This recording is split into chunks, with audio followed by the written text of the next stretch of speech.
sauce to it. Oh, look at that.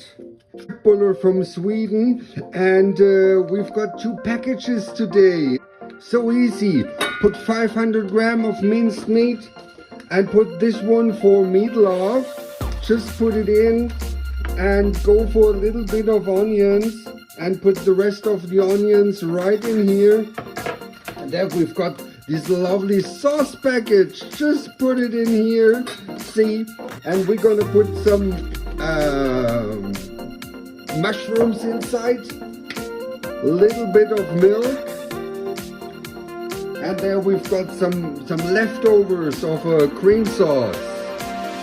And you just gonna mix this here until it's combined. Divide it into little balls. So we've got 21 of these balls, and let's just fry them. Put them inside.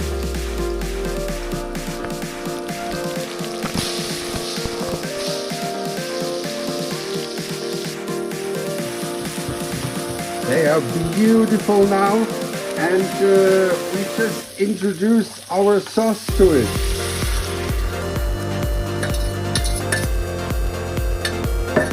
We let it simmer and just cover it and reduce the heat. Oh, look at that. Oh, they're so lovely. And just put some sauce over it. Oh, and get some rice.